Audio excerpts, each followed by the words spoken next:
Guyancourt. Guyancourt, ah oui.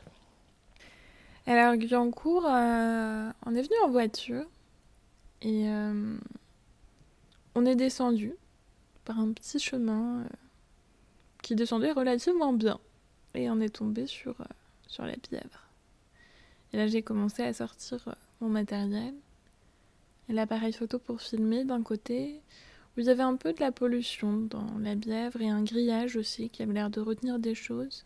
Et de l'autre côté du pont, on voyait un peu comme un barrage en fait, plein de bois et je me disais tiens, c'est l'habitation des castors. Enfin, il y avait quelque chose comme ça. En même temps, à cet endroit-là, on s'approchait vraiment des castors, puisque on a vu un écriteau où dessus c'était inscrit que c'était la fontaine, enfin la source de la Bièvre qui surgissait ici. Et du coup, c'est vrai qu'on avait envie de voir, enfin moi je sais que j'avais envie de voir en tout cas cet endroit en fait spécifique où la source surgissait, mais ça c'était vraiment dans l'imaginaire en fait. mais en fait il y avait ce cours d'eau en tout cas qui commençait, mais il y avait quand même cet écriteau. Et on a continué en fait le long de la Bièvre. Pareil, c'était un endroit où il y avait beaucoup de monde en fait. Il y avait beaucoup de promeneurs. C'était un dimanche. Du coup, il y avait beaucoup de monde, il faisait beau. Et il y avait tout un parcours qui avait été construit en bois, comme un espèce de pont en fait, qui longe la Bièvre. Donc là, c'était assez agréable justement de se promener ici, de voir la Bièvre s'écouler en contrebas. Et le parcours était beaucoup plus long qu'à Bièvre, enfin que dans la ville de Bièvre, il me semble. Et on a continué à se promener le long. Après la fontaine des Gobelins, enfin vraiment Voilà. quand on arrivait plus vers la fin, Mhm. c'est là où on s'est rendu compte, je me souviens que tu m'as dit « Hé, regarde Laurine, tu peux photographier !» Et en fait, il y avait plein de daims. Ah oui. Des petits... je sais pas trop... C'était des cerfs. Il y avait un cerf dedans. Alors on sait pas si c'était des daims ou cerfs. En tout cas, c'était assez étonnant et on écoutait les conversations aussi des gens qui photographiaient. Il y a un monsieur qui expliquait à sa femme et à ses enfants que ce monsieur, il élevait ces animaux et potentiellement c'était pour les manger. Alors moi quand j'ai écouté ça, je me suis dit c'est pas possible, manger des dents. Et en même temps, parce que c'était vraiment magique de voir ça à cet endroit-là, de voir avec leur comment ça s'appelle leur cornes quoi, enfin et leur bois, voilà. Et de les voir et c'est vrai que je me rappelle que vous vouliez prendre une vidéo, enfin toi tu voulais prendre une vidéo et finalement on n'arrivait pas à cet endroit-là. C'était pas possible en fait parce qu'ils étaient trop éloignés, c'était de l'autre côté de la rive de la Bièvre. Du coup on a fait demi-tour à cet endroit-là. Ouais, on est reparti et puis on a longé l'autre côté. Et quand on a réussi à s'approcher, parce que c'était quand même très très grand, et ben on était toutes proches, et chacune on essayait derrière le grillage de pouvoir photographier ou filmer.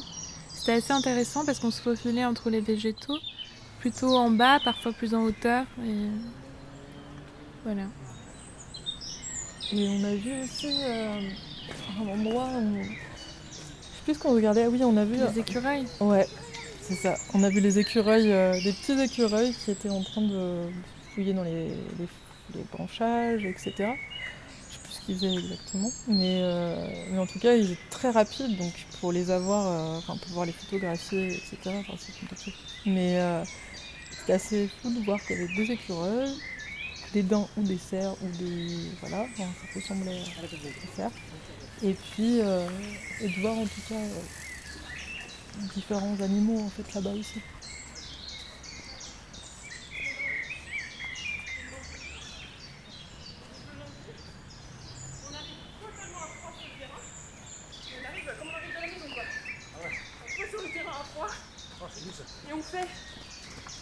Allez, 5-7 minutes.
La forêt nous appelle.